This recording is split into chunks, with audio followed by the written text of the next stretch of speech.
ನಮಸ್ಕಾರ ಸ್ನೇಹಿತರೆ, GCV ಚಾನೆಲ್ಗೆ ನಿಮಗೆ ಸ್ವಾಗತ. ಇಲ್ಲಿ ನಾನು ನಿಮ್ಮ ಜೀವನಕ್ಕೆ ಅತಿ ಮುಖ್ಯವಾಗಿ ಬೇಕಿರುವ ಯಾವ ಪುಸ್ತಕದಲ್ಲಿಯೂ ಸಿಗದ ಅತ್ಯಂತ ರಹಸ್ಯವಾದ, ಅತ್ಯಂತ ಅಮೂಲ್ಯವಾದ ಒಂದು ಮಾಹಿತಿಯನ್ನು ಹಂಚಿಕೊಳ್ಳಲಿದ್ದೇನೆ. ಇದನ್ನು ನೀವು ಅರಿತು ಸರಿಯಾಗಿ ಪಾಲಿಸಿದರೆ ನಿಮ್ಮ ಜೀವನದಲ್ಲಿ ಶತ್ರುಗಳು ಸಹ ಮಿತ್ರರಾಗುವರು, ನಿಮ್ಮನ್ನು ಪ್ರೀತಿಸದ ಜನರು ಸಹ ನಿಮ್ಮ ಮೇಲೆ ಒಳ್ಳೆಯ ಭಾವನೆ ತಾಳುವರು. ಅಷ್ಟೇ ಅಲ್ಲ, ಈ ವೈಜ್ಞಾನಿಕ ಸತ್ಯವನ್ನು ಅರಿತು ನೀವು ನಿಮ್ಮ ಮನಸ್ಸಿನ ತರಂಗಗಳನ್ನು ಸೃಷ್ಟಿಸಿದರೆ ಇಡೀ ಜಗತ್ತೇ ನಿಮಗೆ ಬೇರೆಯದೇ ಆದ ರೀತಿಯಲ್ಲಿ ಪ್ರತಿಕ್ರಿಯಿಸುತ್ತದೆ. ನಾನು ಇಲ್ಲಿ ಹೇಳುವ ಜ್ಞಾನ ಪುಸ್ತಕದ ಜ್ಞಾನ ಅಲ್ಲ, ನಾನು ನನ್ನ ಜೀವನವನ್ನು ಪರೀಕ್ಷೆಗೆ ಒಳಪಡಿಸಿ ಪಡೆದುಕೊಂಡ ಜ್ಞಾನ. ನೀವು ಮನಸ್ಸಿನ ತರಂಗಗಳು ಎಂದು ಕೇಳಿರಲು ಸಾಧ್ಯವಿಲ್ಲ. ಒಂದು ವೇಳೆ ನೀವು ಕೇಳಿದ್ದರೂ ನಾನು ಇಲ್ಲಿ ಹಂಚಿಕೊಳ್ಳುವ ವಿಷಯ ವಿಭಿನ್ನ ಮತ್ತು ವಿಶೇಷ ಮಾಹಿತಿಯನ್ನು ನಿಮಗೆ ನೀಡಲಿದೆ ಎಂದು ನಾನು ನಂಬುತ್ತಿದ್ದೇನೆ. ನಾನು ಇದನ್ನು ಸ್ವತಃ ನನ್ನ ಸುತ್ತಲೂ ಇರುವ ಜನರ ಮೇಲೆ ಮತ್ತು ದೇಶ ವಿದೇಶದಲ್ಲಿ ಇರುವ ಜನರ ಮೇಲೆ ಪರೀಕ್ಷಿಸಿ ಅದರಿಂದ ನನಗೆ ದೊರೆತ ಅಚ್ಚರಿಯ ಫಲಿತಾಂಶದ ಜೊತೆ ನಿಮ್ಮೊಂದಿಗೆ ಈ ವೈಜ್ಞಾನಿಕ ಸತ್ಯವನ್ನು ಹಂಚಿಕೊಳ್ಳುತ್ತಿದ್ದೇನೆ. ನೀವು ಈ ವಿಡಿಯೋವನ್ನು ತಾಳ್ಮೆಯಿಂದ ಕೊನೆಯವರೆಗೂ ನೋಡಿದರೆ ನಿಮ್ಮ ಜೀವನದಲ್ಲಿ ಬರುವ ಅನವಶ್ಯಕ ತೊಂದರೆ, ಕಷ್ಟ, ಗಲಭೆ ಮತ್ತು ವಿಭೇದಗಳಿಂದ ತಪ್ಪಿಸಿಕೊಳ್ಳಬಹುದು. ಅಷ್ಟೇ ಅಲ್ಲ, ಜಗತ್ತಿನಲ್ಲಿ ಇರುವ ಜನರ ಮೇಲೆ ನಿಮ್ಮ ಮನಸ್ಸಿನ ತರಂಗ ಬಳಸಿ ನಿಮಗೆ ಬೇಕಾದ ಹಾಗೆ ನಿಮ್ಮ ಜೀವನವನ್ನು ರೂಪಿಸಿಕೊಳ್ಳಲು ಈ ವಿಡಿಯೋ ನಿಮಗೆ ಸಹಾಯ ಮಾಡುತ್ತದೆ ಎಂದು ನಾನು ಬಲವಾಗಿ ನಂಬಿದ್ದೇನೆ. ನಿಮಗೆಲ್ಲ ಇದು ಎಷ್ಟೋ ಬಾರಿ ನಿಮ್ಮ ಜೀವನದಲ್ಲಿ ಸಂಭವಿಸಿರುತ್ತದೆ. ನೀವು ಯಾವ ವ್ಯಕ್ತಿಯ ಬಗ್ಗೆ ಯೋಚಿಸುವಿರೋ ಆ ವ್ಯಕ್ತಿಯ ಫೋನ್ ಕಾಲ್ ಬರುವುದು ಅಥವಾ ಆ ವ್ಯಕ್ತಿಯನ್ನು ಭೇಟಿ ಮಾಡುವುದು, ಹೀಗೆ ಕೆಲವೊಮ್ಮೆ ನೀವು ಅಂದುಕೊಂಡ ಹಾಗೆ ಆಗುತ್ತವೆ. ಅದಕ್ಕೆ ಕಾರಣ ಏನು ಮತ್ತು ನೀವು ಅಂದುಕೊಂಡ ಹಾಗೆ ಆಗಲು ಯಾವ ವೈಜ್ಞಾನಿಕ ಕಾರಣ ಇದೆ ಎಂದು ನೀವು ಇಲ್ಲಿ ತಿಳಿಯಲಿದ್ದೀರಿ. ಮತ್ತು ಆ ವೈಜ್ಞಾನಿಕ ಸತ್ಯವನ್ನು ಅರಿತು ಅದನ್ನು ನಿಮ್ಮ ಜೀವನದಲ್ಲಿ ಹೇಗೆ ಬಳಸಬೇಕು ಎಂದು ಸಹ ನೀವು ಇಲ್ಲಿ ತಿಳಿಯಲಿದ್ದೀರಿ. ಕೆಲವೊಮ್ಮೆ ನೀವು ಹೀಗೆ ನಿಮ್ಮ ಸ್ನೇಹಿತರಿಗೆ ಹೇಳಿರುತ್ತೀರಿ, ನಿನ್ನ ಬಗ್ಗೆ ನಿನ್ನೆ ಯೋಚಿಸುತ್ತಿದ್ದೆ, ಇಂದು ನೀನೇ ನನಗೆ ಕಾಲ್ ಮಾಡಿದ್ದೀಯಾ ಎಂದು. ಕೆಲವೊಮ್ಮೆ ನೀವು ನಿಮ್ಮ ಮನದಲ್ಲಿ ಯೋಚಿಸುತ್ತಾ ಅಥವಾ ಹಾಡುತ್ತಾ ಇರುವ ಒಂದು ಹಾಡು ಟಿವಿ ಆನ್ ಮಾಡಿದರೆ ನೀವು ಹಾಕಿದ ಆ ಚಾನೆಲ್ನಲ್ಲಿ ಅದೇ ಸಮಯಕ್ಕೆ ಅದೇ ಹಾಡು ಬರುವುದು ಸಹ ಗಮನಿಸಿರುತ್ತೀರಿ. ಅದೆಲ್ಲ ಕಾಕತಾಳೀಯ ಎಂದು ನೀವು ಭಾವಿಸಿರುತ್ತೀರಿ. ಆದರೆ ಈ ಜಗತ್ತಿನಲ್ಲಿ ಯಾವುದು ಕಾಕತಾಳೀಯ ಅಲ್ಲ. ಭೌತಿಕ ವಿಜ್ಞಾನದಲ್ಲಿ ಇದಕ್ಕೆ ಉತ್ತರ ಇದೆ. ಕ್ವಾಂಟಮ್ ಮೆಕ್ಯಾನಿಕ್ಸ್ ನಲ್ಲಿ ಆಟಮ್ ಬಗ್ಗೆ ಮತ್ತು ಪಾರ್ಟಿಕಲ್ಸ್ ಬಗ್ಗೆ ಹೀಗೆ ಹೇಳುತ್ತಾರೆ. ಒಬ್ಬ ವ್ಯಕ್ತಿಯು ತನ್ನ ಗಮನವನ್ನು ಒಂದು ಕಡೆ ಹರಿಸಿದರೆ ವ್ಯಕ್ತಿಯ ಗಮನ ಆಟಮ್ ಮತ್ತು ಪಾರ್ಟಿಕಲ್ಸ್ ನಡವಳಿಕೆಯನ್ನು ಬದಲಿಸುವ ಶಕ್ತಿ ವ್ಯಕ್ತಿಯ ಗಮನಕ್ಕೆ ಇದೆ ಎಂದು. ಈ ಇಡೀ ವಿಶ್ವವು ಕೋಟ್ಯಾಂತರ ಆಟಮ್ಗಳಿಂದ ರಚಿಸಲ್ಪಟ್ಟಿದೆ. ಕೆಲವು ಕಡೆ ಆಟಮ್ ಸಾಂದ್ರತೆಯ ಆಧಾರವಾಗಿ ಭೌತಿಕ ಜಗತ್ತು ಶೂನ್ಯ, ವಾಯು, ಜಲ, ಅನಿಲ ಮತ್ತು ಘನ ರೂಪದಲ್ಲಿ ನಿಮಗೆ ಗೋಚರಿಸುತ್ತದೆ.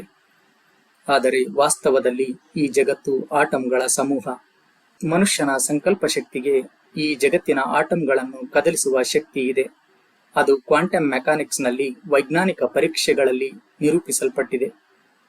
ಡಬಲ್ ಸ್ಲಿಟ್ ಎಕ್ಸ್ಪೆರಿಮೆಂಟ್ ಪ್ರಕಾರ ಫೋಟಾನ್ಗಳ ನಡವಳಿಕೆ ಒಬ್ಬ ವ್ಯಕ್ತಿಯು ಗಮನ ಹರಿಸಿದಾಗ ಫೋಟಾನ್ ಪಾರ್ಟಿಕಲ್ ಆಗಿ ವರ್ತಿಸಿದರೆ, ವ್ಯಕ್ತಿಯು ಗಮನ ಹರಿಸದೇ ಇದ್ದಾಗ ಫೋಟಾನ್ ಅಲೆಯ ರೀತಿ ವರ್ತಿಸುತ್ತದೆ ಎಂದು ವೈಜ್ಞಾನಿಕವಾಗಿ ಪರೀಕ್ಷೆಯಿಂದ ನಿರೂಪಿಸಲ್ಪಟ್ಟಿದೆ.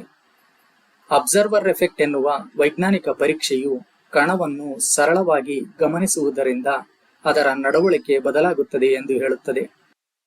ನಿಮಗೆ ಇದನ್ನು ಇನ್ನೂ ಸರಳವಾಗಿ ಹೇಳಬೇಕೆಂದರೆ, ನೀವು ಒಂದು ಫ್ಯಾನ್ ಆನ್ ಮಾಡಿದರೆ ಒಮ್ಮೆಗೆ ನಿಮಗೆ ಗಾಳಿಯ ಅನುಭವ ಆಗುತ್ತದೆ. ಅದಕ್ಕೆ ಕಾರಣ ಫ್ಯಾನ್ ನಾವು ಶೂನ್ಯ ಎಂದು ಭಾವಿಸುವ ಜಾಗದಲ್ಲಿ ಇರುವ ಲಕ್ಷಾಂತರ ಆಟಮ್ ಮತ್ತು ಪಾರ್ಟಿಕಲ್ಸ್ ಗಳನ್ನು ಕದಲಿಸುತ್ತದೆ. ಅದರ ಪರಿಣಾಮ ಒಂದು ಆಟಮ್ ಮತ್ತೊಂದು ಆಟಮ್ಗೆ ತಳ್ಳಲ್ಪಟ್ಟು ನಿಮಗೆ ಗಾಳಿ ಬೀಸಿದ ಅನುಭವ ಆಗುತ್ತದೆ. ಅದೇ ರೀತಿ ನೀವು ಮನದಲ್ಲಿ ಯೋಚಿಸಿದಾಗ ನೀವು ನಿಮ್ಮ ಸುತ್ತಲೂ ಇರುವ ಸೂಕ್ಷ್ಮ ಮತ್ತು ಕಣ್ಣಿಗೆ ಕಾಣದ ಆಟಮ್ ಮತ್ತು ಪಾರ್ಟಿಕಲ್ಸ್ ಗಳನ್ನು ನಿಮ್ಮ ಯೋಚನೆಯ ಶಕ್ತಿ ಕದಲಿಸುತ್ತದೆ. ಇದು ನಿಮಗೆ ಹೊರಗೆ ಗೋಚರಿಸುವುದಿಲ್ಲ. ಇದನ್ನು ಮೆಟಾಫಿಸಿಕ್ಸ್ ನಲ್ಲಿ ಕ್ವಾಂಟಮ್ ಮೆಕ್ಯಾನಿಕ್ಸ್ ಕ್ರಿಯೆ ಎಂದು ವೈಜ್ಞಾನಿಕವಾಗಿ ವಿಶ್ಲೇಷಿಸಿದ್ದಾರೆ. ಆಧ್ಯಾತ್ಮದಲ್ಲಿ ಇದನ್ನು ಹೇಳುವುದಾದರೆ ಎಲ್ಲವೂ ಕರ್ಮ ಸಿದ್ಧಾಂತದ ಪ್ರಕಾರವೇ ನಡೆಯುತ್ತದೆ. ಈ ಕರ್ಮ ಸಿದ್ಧಾಂತ ಇಲ್ಲ, ಆಧ್ಯಾತ್ಮ ಇಲ್ಲ, ಎಲ್ಲ ಸುಳ್ಳು, ಕೆಟ್ಟವರು ಸುಖವಾಗಿಯೇ ಇದ್ದಾರೆ, ಒಳ್ಳೆಯವರು ಕಷ್ಟಪಡುತ್ತಿದ್ದಾರೆ. ನಿಜವಾಗಿಯೂ ಕರ್ಮ ಸಿದ್ಧಾಂತ ಇದ್ದರೆ ಕೆಟ್ಟವರು ಏಕೆ ಸುಖವಾಗಿ ಇದ್ದಾರೆ ಎನ್ನುವ ನಿಮ್ಮ ಪ್ರಶ್ನೆಗೆ ಉತ್ತರವೂ ಸಹ ನಿಮಗೆ ಇಲ್ಲಿ ಸಿಗಲಿದೆ. ನಾನು ಕಾಲೇಜಿನ ದಿನಗಳಲ್ಲಿ ಮನದಲ್ಲಿ ಒಂದು ಸಂಕಲ್ಪ ಮಾಡಿದ 10 ವರ್ಷದ ನಂತರ ನಾನು ಅಮೆರಿಕಕ್ಕೆ ಹೋಗಿ ಬಂದೆ.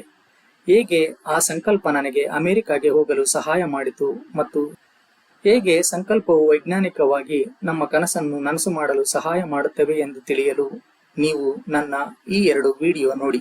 ಒಂದು, ಸಂಕಲ್ಪ ಶಕ್ತಿ. ನಾನು ಅಮೆರಿಕಾಗೆ ಹೋಗಿದ್ದು ಕೇವಲ ಒಂದು ದೃಢ ಸಂಕಲ್ಪದಿಂದ. ಇನ್ನೊಂದು ವಿಡಿಯೋ ಹೆಸರು ಸಂಕಲ್ಪ ಮಾಡುವ ವಿಧಾನ ಮತ್ತು ಸಮಯ, ಅಫರ್ಮೇಷನ್ ಮಾಡುವ ಪದ್ಧತಿ.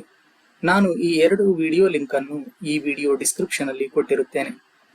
ನೀವು ತಿಳಿದೋ ತಿಳಿಯದೆಯೋ ಮಾಡಿದ ಯೋಚನೆ ಅನ್ನುವ ಆ ಕರ್ಮಫಲ ಅಥವಾ ಸಂಕಲ್ಪ ಫಲ ನಿಮಗೆ ಸಿಗಲು 2 ದಿನ ಆಗಬಹುದು, 2 ವರ್ಷ ಆಗಬಹುದು, 20 ವರ್ಷ ಆಗಬಹುದು, 2 ಜನ್ಮ ಆಗಬಹುದು. ಆದರೆ ನೀವು ದೃಢವಾಗಿ ಮಾಡಿದ ಸಂಕಲ್ಪ ನಿಮಗೆ ಸಿದ್ಧಿಸುವುದು. ಅದನ್ನು ತಡೆಯಲು ಯಾರಿಂದಲೂ ಸಾಧ್ಯವಿಲ್ಲ. ಸರಿ, ಈಗ ನಾವು ಹೇಗೆ ನಮ್ಮ ಮನಸ್ಸು ನಮ್ಮ ಜೀವನದಲ್ಲಿ ಬರುವ ಕಷ್ಟ ಸುಖಕ್ಕೆ ಕಾರಣವಾಗುತ್ತದೆ, ಈ ಮನಸ್ಸಿದ್ದರೆ ಮಾರ್ಗ ಎನ್ನುವ ಮಾತು ಎಷ್ಟು ವೈಜ್ಞಾನಿಕ ಸತ್ಯ ಎಂದು ಇಲ್ಲಿ ತಿಳಿಯೋಣ. ನಿಮ್ಮ ಮೆದುಳು ಬೀಟಾ, ಆಲ್ಫಾ, ಥೀಟಾ, ಡೆಲ್ಟಾ ಮತ್ತು ಗಾಮಾ ಕಂಪನವನ್ನು ಹೊರಹಾಕುತ್ತದೆ. ನೀವು ನಿಮ್ಮ ಮನದಲ್ಲಿ ಯಾವುದೇ ವಿಷಯ ಯೋಚಿಸುವ ಸಮಯದಲ್ಲಿ ನಿಮ್ಮ ಮೆದುಳು ಆಲ್ಫಾ, ಥೀಟಾ, ಡೆಲ್ಟಾ ಅಥವಾ ಗಾಮಾ ಕಂಪನದ ಸ್ಥಿತಿಯಲ್ಲಿ ಇದ್ದಾಗ ನೀವು ಮಾಡಿದ ಆ ಯೋಚನೆ ಅತ್ಯಂತ ಪರಿಣಾಮಕಾರಿಯಾದ ಸಂಕಲ್ಪವಾಗಿ ಕೆಲಸ ಮಾಡುತ್ತದೆ. ಈ ಮೆದುಳು ಮತ್ತು ಅದರ ತರಂಗ ಕಂಪನದ ಬಗ್ಗೆ ತಿಳಿಯಲು ನೀವು ನನ್ನ ಹಿಂದಿನ ವಿಡಿಯೋ ಧ್ಯಾನದ ಯಾವ ಹಂತದಲ್ಲಿ ನೀವು ಇಚ್ಛಿಸಿದ್ದೆಲ್ಲ ಪಡೆಯಲು ಸಾಧ್ಯ, ಧ್ಯಾನದ ವಿವಿಧ ಹಂತಗಳು ಎನ್ನುವ ವಿಡಿಯೋ ನೋಡಿ. ನಾನು ಆ ವಿಡಿಯೋ ಲಿಂಕ್ ಅನ್ನು ಈ ವಿಡಿಯೋ ಡಿಸ್ಕ್ರಿಪ್ಷನ್ ಅಲ್ಲಿ ಕೊಟ್ಟಿರುತ್ತೇನೆ. ಸರಿ, ಈಗ ನಾವು ಮಾನವನ ಮನಸ್ಸನ್ನು ಅರ್ಥ ಮಾಡಿಕೊಳ್ಳುವ ಪ್ರಯತ್ನ ಮಾಡೋಣ. ನೀವು ಒಂದು ಸರೋವರವನ್ನು ಮನುಷ್ಯನ ಮನಸ್ಸು ಎಂದು ಭಾವಿಸಿ. ಆ ಸರೋವರದಲ್ಲಿ ಒಂದು ತುದಿಯಲ್ಲಿ ಒಂದು ಚಿಕ್ಕ ಕಲ್ಲನ್ನು ಹಾಕಿದರೆ ಅದು ನೀರಿನ ಅಲೆಯನ್ನು ಸೃಷ್ಟಿಸಿ ಆ ನೀರಿನ ಅಲೆಗಳು ಸರೋವರದ ಇನ್ನೊಂದು ತುದಿಯವರೆಗೂ ಹೋಗುತ್ತವೆ. ನೀವು ಚಿಕ್ಕ ಕಲ್ಲು ಹಾಕಿದರೆ ಆ ತರಂಗ ಇನ್ನೊಂದು ತುದಿ ತಲುಪಲು 2 ರಿಂದ 5 ನಿಮಿಷ ಸಮಯ ಬೇಕಾಗುತ್ತದೆ. ಅದೇ ನೀವು ಒಂದು ದೊಡ್ಡ ಕಲ್ಲು ಹಾಕಿದರೆ ಅದು ನೀರಿನಲ್ಲಿ ದೊಡ್ಡ ಅಲೆ ಸೃಷ್ಟಿಸಿ ಆ ನೀರಿನ ಅಲೆಗಳು ಸರೋವರದ ಇನ್ನೊಂದು ತುದಿಗೆ ಕೇವಲ 20 ರಿಂದ 30 ಸೆಕೆಂಡ್ನಲ್ಲಿ ತಲುಪುತ್ತವೆ. ಎಂದರೆ ನೀವು ಸರೋವರದಲ್ಲಿ ಸೃಷ್ಟಿಸುವ ಅಲೆಗಳ ತರಂಗ ಕಂಪನಗಳ ಶಕ್ತಿಯ ಅನುಸಾರ ಅದು ಸರೋವರದ ಇನ್ನೊಂದು ತುದಿ ತಲುಪುತ್ತದೆ. ಈ ವಿಶ್ವವೇ ಮಾನವನ ಮನಸ್ಸಿನ ಒಂದು ಸರೋವರ. ಈ ಸರೋವರದಲ್ಲಿ ನಿಮ್ಮ ಯೋಚನೆಗಳೇ ಕಲ್ಲುಗಳು. ನೀವು ಮಾಡುವ ಯೋಚನೆಗಳು ವಿಶ್ವದ ಯಾವ ಮೂಲೆಗೆ ಆಗಲಿ ಅಲೆಗಳ ರೂಪದಲ್ಲಿ ಹೋಗುತ್ತವೆ. ನೀವು ಮಾಡುವ ಯೋಚನೆ ಎಷ್ಟು ಪರಿಣಾಮಕಾರಿ ಎನ್ನುವುದರ ಮೇಲೆ ಅದರ ಪ್ರಯಾಣವು ಇರುತ್ತದೆ. ನೀವು ಈ ವಿಶ್ವವೆನ್ನುವ ಮಾನವನ ಮನಸ್ಸಿನ ಸರೋವರವನ್ನು, ಅದರ ಅಲೆಗಳನ್ನು ನಿಮ್ಮ ಯೋಚನೆ ಎನ್ನುವ ಕಲ್ಲಿನಿಂದ ಕದಲಿಸುವ ವಿದ್ಯೆ ಕಲಿತರೆ ಈ ಜಗತ್ತು ನಿಮಗೆ ಬೇಕಾದ ರೀತಿ ನಿಮ್ಮ ಜೀವನದಲ್ಲಿ ನೀವು ಬಯಸಿದ ಎಲ್ಲವನ್ನು ನೀಡಬಲ್ಲದು. ನಿಮಗೆ ಅನ್ನಿಸಬಹುದು ವಿಶ್ವವೆನ್ನುವ ಮಾನವನ ಮನಸ್ಸಿನ ಸರೋವರ ನಿಜವೇ ಎಂದು. ಅದು ನಿಜ ಎಂದು ನೀವು ಈಗಲೇ ತಿಳಿಯಬಲ್ಲಿರಿ. ನಿಮಗೆ 4 ಜನ ಸ್ನೇಹಿತರು ಇದ್ದಾರೆ. ಅದರಲ್ಲಿ 3 ಜನ ನಿಮಗೆ ತುಂಬಾ ಇಷ್ಟ, ಆದರೆ ಆ 4ನೆಯ ಸ್ನೇಹಿತನು ನಿಮಗೆ ಅಷ್ಟಾಗಿ ಇಷ್ಟ ಆಗೋಲ್ಲ. ಅದಕ್ಕೆ ಕಾರಣ ಆ 4ನೆಯ ಸ್ನೇಹಿತ ಹೊರಗೆ ತುಂಬಾ ಚೆನ್ನಾಗಿ ನಿಮ್ಮನ್ನು ಮಾತನಾಡಿಸಿದರು, ಎಷ್ಟೇ ಗೌರವದಿಂದ ನಿಮ್ಮ ಬಳಿ ನಟನೆ ಮಾಡಿದರೂ ಆ 4ನೆಯ ಸ್ನೇಹಿತ ನಿಮಗೆ ಇಷ್ಟ ಆಗದೇ ಇರಲು ಕಾರಣ ಅವನು ಮನದಲ್ಲಿ ನಿಮ್ಮ ಬಗ್ಗೆ ಒಳ್ಳೆಯ ಅಭಿಪ್ರಾಯ ಹೊಂದಿಲ್ಲ, ಆದರೆ ಹೊರಗೆ ಮಾತ್ರ ತುಂಬಾ ಚೆನ್ನಾಗಿ ನಟನೆ ಮಾಡುತ್ತಿದ್ದಾನೆ. ಆದರೆ ಇನ್ನು 3 ಜನ ಸ್ನೇಹಿತರಲ್ಲಿ ಒಬ್ಬ ನಿಮ್ಮನ್ನು ತುಂಬಾ ಒರಟಾಗಿ ಮಾತನಾಡಿಸಿದರೂ ಆ ವ್ಯಕ್ತಿ ನಿಮಗೆ ಇಷ್ಟ. ಅದಕ್ಕೆ ಕಾರಣ ಆ ವ್ಯಕ್ತಿಯ ಹೃದಯದಲ್ಲಿ ನಿಮ್ಮ ಬಗ್ಗೆ ಒಳ್ಳೆಯ ಅಭಿಪ್ರಾಯ ಇದೆ. ಆ ವ್ಯಕ್ತಿ ಹೊರಗೆ ತುಂಬಾ ಒರಟಾಗಿ ಕಂಡರೂ ಒಳಗೆ ಮನದಲ್ಲಿ ನಿಮ್ಮ ಬಗ್ಗೆ ಮೃದು ಧೋರಣೆ ಹೊಂದಿದ್ದಾರೆ. ಎಂದರೆ ಜನರು ಹೊರಗೆ ಹೇಗೆ ನಿಮ್ಮನ್ನು ಮಾತನಾಡಿಸುವರು ಎನ್ನುವುದು ಅಷ್ಟು ಮುಖ್ಯವಲ್ಲ, ಒಳಗೆ ಮನದಲ್ಲಿ ಅವರು ನಿಮ್ಮ ಬಗ್ಗೆ ಯಾವ ಅಭಿಪ್ರಾಯ ಹೊಂದಿದ್ದಾರೆ ಎನ್ನುವುದು ತುಂಬಾ ಮುಖ್ಯ. ಈಗ ನೀವು ಈ ವಿಶ್ವ ಎನ್ನುವ ಮಾನವನ ಮನಸ್ಸಿನ ಸರೋವರದ ಬಗ್ಗೆ ಒಮ್ಮೆ ಯೋಚಿಸಿ. ನೀವು ಮನಸ್ಸೆನ್ನುವ ಆ ಸರೋವರದಲ್ಲಿ ಹರಿಬಿಟ್ಟ ನಿಮ್ಮ ಯೋಚನೆಗಳು ಇತರ ವ್ಯಕ್ತಿಗಳಿಗೆ ಬೇಗ ತಲುಪುತ್ತವೆ. ಅದೇ ಕಾರಣಕ್ಕೆ ವ್ಯಕ್ತಿಯು ಮಾತನಾಡುವ ಮುನ್ನವೇ ನಿಮಗೆ ಆ ವ್ಯಕ್ತಿ ನಿಜವಾಗಿ ನಿಮ್ಮನ್ನು ಇಷ್ಟಪಡುವರೇ ಅಥವಾ ಇಷ್ಟಪಟ್ಟ ರೀತಿ ನಾಟಕ ಆಡುವರೇ ಎಂದು ನೀವು ಬಹಳ ಬೇಗ ಗ್ರಹಿಸಲು ಸಹಾಯ ಮಾಡುತ್ತವೆ. ಎಷ್ಟೋ ಜನ ಈ ಮಾನವನ ಮನಸ್ಸಿನ ಸರೋವರ ಮತ್ತು ಮಾನವನ ಯೋಚನೆಯ ತರಂಗ ಮತ್ತು ಕಂಪನದ ವೈಜ್ಞಾನಿಕ ಸತ್ಯ ತಿಳಿಯದೆ ಜೀವನದಲ್ಲಿ ತುಂಬಾ ತೊಂದರೆ ಮತ್ತು ಕಷ್ಟ ಅನುಭವಿಸುವರು. ಹೇಗೆಂದರೆ, ಒಂದು ಕಚೇರಿಯಲ್ಲಿ ನಿಮ್ಮ ಕೆಲಸ ಆಗಬೇಕು ಎಂದು ನೀವು ಮನೆಯಲ್ಲಿ ಹೊರಡುವಾಗಲೇ ಆ ಕಚೇರಿಯ ಅಧಿಕಾರಿಯ ಬಗ್ಗೆ ನಿಮ್ಮ ಮನದಲ್ಲಿ ಕೆಟ್ಟ ಅಭಿಪ್ರಾಯ ಯೋಚಿಸುತ್ತಾ, ಆ ಅಧಿಕಾರಿ ನಿಮ್ಮ ಕೆಲಸ ಮಾಡೋಲ್ಲ ಎಂದು ಮನದಲ್ಲಿ ಗೊಣಗುತ್ತಾ ನೀವು ಆ ಕಚೇರಿಗೆ ಹೋಗುವಿರಿ. ನೀವು ಆ ಕಚೇರಿ ತಲುಪುವ ಮೊದಲೇ ನಿಮ್ಮ ಮನಸ್ಸಿನ ಆ ತರಂಗಗಳು ಆ ಕಚೇರಿಯಲ್ಲಿ ಕೆಲಸ ಮಾಡುವ ಅಧಿಕಾರಿಯನ್ನು ತಲುಪಿರುತ್ತವೆ. ಏಕೆಂದರೆ ಮನಸ್ಸಿನ ತರಂಗಗಳು ಬೆಳಕಿನ ವೇಗಕ್ಕಿಂತ ತೀಕ್ಷ್ಣ. ಬೆಳಕು 1 ಸೆಕೆಂಡಿಗೆ ಕೇವಲ 3 ಲಕ್ಷ ಕಿಲೋಮೀಟರ್ ಪ್ರಯಾಣ ಮಾಡಿದರೆ, ನಿಮ್ಮ ಮನಸ್ಸಿನ ತರಂಗ 1 ಸೆಕೆಂಡಿಗೆ ಈ ವಿಶ್ವದ ಒಂದು ಮೂಲೆಯಿಂದ ಇನ್ನೊಂದು ಮೂಲೆಗೆ ಹೋಗಬಲ್ಲದು. ನೀವು ಮನದಲ್ಲಿ ಆ ಅಧಿಕಾರಿಯ ಬಗ್ಗೆ ಗೊಣಗುತ್ತಾ ಕಚೇರಿ ತಲುಪಿದ ಮೇಲೆ ನೀವು ಊಹಿಸಿದ ಹಾಗೆ ಅಧಿಕಾರಿ ನಿಮ್ಮ ಕೆಲಸ ಮಾಡುವುದಿಲ್ಲ. ಏಕೆಂದರೆ ನೀವು ಹೊರಗೆ ಎಷ್ಟೇ ಗೌರವ ಕೊಟ್ಟ ಹಾಗೆ ನಟನೆ ಮಾಡಿದರೂ ನಿಮ್ಮ ಮನಸ್ಸಿನಲ್ಲಿ ಅವರ ಬಗ್ಗೆ ಒಳ್ಳೆಯ ಅಭಿಪ್ರಾಯ ಇಲ್ಲ ಎನ್ನುವ ಆ ಸತ್ಯ ಆ ಅಧಿಕಾರಿಗೆ ಆಗಲೇ ತಲುಪಿರುತ್ತದೆ. ನಿಮಗೆ ಅನ್ನಿಸಬಹುದು, ಈ ಮಾನವನ ಮನಸ್ಸಿನ ಸರೋವರ ಮತ್ತು ತರಂಗ ನಿಜವೇ ಎಂದು. ಇದರ ಬಗ್ಗೆ ನಾನು ನನ್ನ ಜೀವನದಲ್ಲಿ ನಡೆದ ನೂರಾರು ಉದಾಹರಣೆ ನೀಡಬಹುದು. ಸಮಯದ ದೃಷ್ಟಿಯಿಂದ ನಾನು ಇಲ್ಲಿ 2 ಉದಾಹರಣೆ ಕೊಡುತ್ತೇನೆ. ಅದಕ್ಕಿಂತ ಮುಂಚೆ ನೀವು ಈ ವಿಡಿಯೋ ಕೊನೆಯವರೆಗೂ ತಪ್ಪದೇ ನೋಡಿ, ಏಕೆಂದರೆ ಮನಸ್ಸಿನ ಸರೋವರ ಮತ್ತು ಅದರ ಕಾರ್ಯವನ್ನು ನಾನು ಒಂದು ಚಿತ್ರದ ಮೂಲಕ ಕೊನೆಯಲ್ಲಿ ವಿವರಿಸಲಿದ್ದೇನೆ. ಸರಿ, ನಿಮಗೆ ಹೇಗೆ ಈ ಮನಸ್ಸು ಮತ್ತು ಅದರ ತರಂಗಗಳು ಕೆಲಸ ಮಾಡುತ್ತವೆ ಎಂದು 2 ಉದಾಹರಣೆಯ ಮೂಲಕ ಈಗ ನಾವು ತಿಳಿಯುವ ಪ್ರಯತ್ನ ಮಾಡೋಣ. ನಾನು ಆಫೀಸ್ನಲ್ಲಿ ಸಾಫ್ಟ್ವೇರ್ ಟೀಮ್ ಲೀಡ್ ಆಗಿ ಕೆಲಸ ಮಾಡುವ ಸಮಯದಲ್ಲಿ ನನ್ನ ಜೊತೆ ಕೆಲಸ ಮಾಡುವ ಒಬ್ಬ ಮಹಿಳಾ ಸಹೋದ್ಯೋಗಿ ನನ್ನ ಬಳಿ ಬಂದು, ಸಾರ್, ನಾನು ನಿಮ್ಮ ಟೀಮ್ನಲ್ಲಿ ಕೆಲಸ ಮಾಡಲು ಇಚ್ಛೆ ಪಡುತ್ತೇನೆ. ನನಗೆ ಇರುವ ಟೀಮ್ ಲೀಡ್ ಒಬ್ಬ ಮಹಿಳೆ. ಅವಳು ಯಾವಾಗಲೂ ನನಗೆ ಕೆಲಸದಲ್ಲಿ ಕಿರಿಕಿರಿ ಮತ್ತು ಹಿಂಸೆ ನೀಡುತ್ತಿದ್ದಾಳೆ ಎಂದು ಹೇಳಿದಳು. ಈ ಸಾಫ್ಟ್ವೇರ್ ಕಂಪನಿಯಲ್ಲಿ ಹಾಗೆ ಒಬ್ಬರನ್ನು ಒಂದು ಟೀಮ್ನಿಂದ ಇನ್ನೊಂದು ಟೀಮ್ಗೆ ವರ್ಗಾವಣೆ ಮಾಡುವುದು ಅಷ್ಟು ಸುಲಭ ಅಲ್ಲ. ಅದಕ್ಕೆ ಕ್ಲೈಂಟ್ ಪರ್ಮಿಷನ್ ಬೇಕು. ಅದಕ್ಕೆ ತುಂಬಾ ಪ್ರೊಸೀಜರ್ ಇರುತ್ತದೆ. ನಾನು ನನ್ನ ಆ ಮಹಿಳಾ ಸಹೋದ್ಯೋಗಿಗೆ ಹೇಳಿದೆ, ನೀವು ನನ್ನ ಟೀಮ್ಗೆ ಬರುವುದು ಅಷ್ಟು ಸುಲಭ ಅಲ್ಲ. ಆದರೆ ನೀವು ನಾನು ಹೇಳಿದ ಹಾಗೆ ಒಂದು ಕೆಲಸ ಮಾಡಿ. ನಾನು ಹೇಳಿದ ಹಾಗೆ ನೀವು ಒಂದು ಹಾಳೆಯಲ್ಲಿ ಸಂಕಲ್ಪ ಬರೆದುಕೊಂಡು ಅದನ್ನು ದಿನಕ್ಕೆ 2 ಬಾರಿ ಹೇಳಿಕೊಂಡರೆ ಆಗ ಈಗ ಇರುವ ಟೀಮ್ ಲೀಡ್ ಸಹ ನಿಮಗೆ ಹಿಂಸೆ ಕಿರಿಕಿರಿ ಕೊಡುವುದಿಲ್ಲ ಎಂದು ಹೇಳಿದೆ. ಅದಕ್ಕೆ ಅವರು ತುಂಬಾ ಖುಷಿಯಿಂದ, ಹೇಳಿ ಸರ್, ನಾನು ಏನು ಮಾಡಿದರೆ ನನಗೆ ನನ್ನ ಟೀಮ್ ಲೀಡ್ ತೊಂದರೆಯಿಂದ ತಪ್ಪಿಸಿಕೊಳ್ಳಲು ಸಾಧ್ಯ? ನಾನು ಅದನ್ನು ಖಂಡಿತವಾಗಿ ಮಾಡುತ್ತೇನೆ ಎಂದರು. ಆಗ ನಾನು ಹೇಳಿದೆ, ನೀವು ಒಂದು ಪೆನ್ನು ಪೇಪರ್ ತೆಗೆದುಕೊಂಡು ಒಂದು ಹಾಳೆಯಲ್ಲಿ ನಾನು ಹೇಳಿದ್ದನ್ನು ಬರೆಯಿರಿ ಎಂದು ಹೇಳಿದೆ.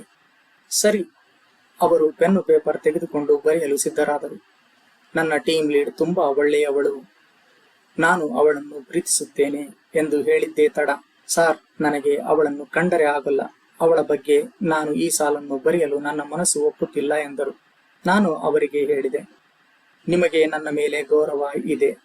ನೀವು ಅದೇ ಕಾರಣಕ್ಕೆ ನನ್ನ ಟೀಮ್ನಲ್ಲಿ ಕೆಲಸ ಮಾಡಬೇಕು ಎಂದು ಕೇಳಿದ್ದು. ನಿಮಗೆ ನಿಜವಾಗಿಯೂ ನನ್ನ ಮೇಲೆ ಗೌರವ ಇದ್ದರೆ ನಾನು ಹೇಳಿದ ಈ ಸಂಕಲ್ಪವನ್ನು ಕೇವಲ 7 ರಿಂದ 15 ದಿನ ಅಭ್ಯಾಸ ಮಾಡಿ ನನ್ನ ಮಾತಿನ ಮೇಲೆ ನಂಬಿಕೆ ಇಡಿ ಎಂದು ಅವರಲ್ಲಿ ಕೇಳಿಕೊಂಡೆ.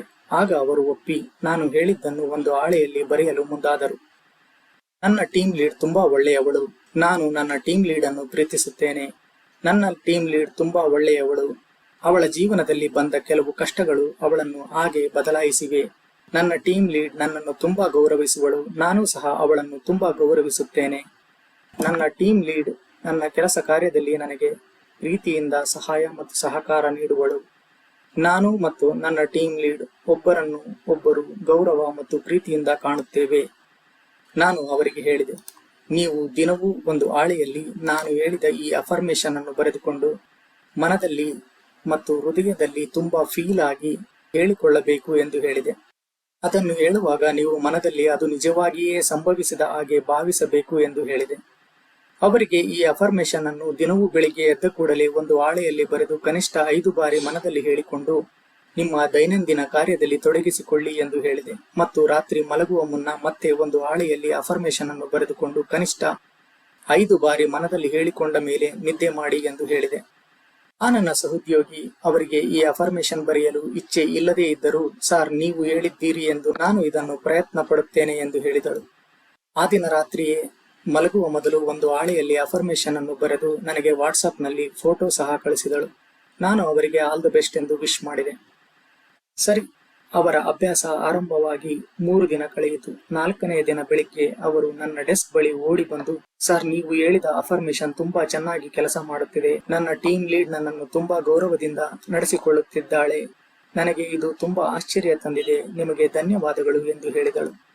ನೋಡಿ, ಮಾನವನ ಮನಸ್ಸಿನ ಸರೋವರ ಮತ್ತು ತರಂಗ ಬಳಸುವ ವಿದ್ಯೆ ಕಲಿತ ನನ್ನ ಸಹೋದ್ಯೋಗಿ ತನ್ನ ಉದ್ಯೋಗ ಜೀವನವನ್ನು ಸುಖಮಯವಾಗಿ ಮಾಡಿಕೊಂಡಳು. ಈಗ ಇನ್ನೊಂದು ಉದಾಹರಣೆ ನೋಡೋಣ. ನನ್ನ ಹಳೆಯ ಸಹೋದ್ಯೋಗಿ ಅಮೆರಿಕದಲ್ಲಿ ಇದ್ದಾರೆ. ಅವರು ನಾನು ಇರುವ ಜಾಗದಿಂದ ಸುಮಾರು 8,000 ಕಿಲೋಮೀಟರ್ ದೂರ ಅಮೆರಿಕದಲ್ಲಿ ಇದ್ದಾರೆ. ನಾನು ಈ ಮಾನಸಿಕ ತರಂಗದ ಸತ್ಯ ಅರಿತ ಮೊದಲ ದಿನಗಳಲ್ಲಿ ಅವರು ನನಗೆ ಕಾಲ್ ಮಾಡುವ ಹಾಗೆ ಊಹೆ ಮಾಡಿಕೊಂಡ ಮರುದಿನವೇ ನನಗೆ ಅವರು ಕಾಲ್ ಮಾಡಿದ್ದರು.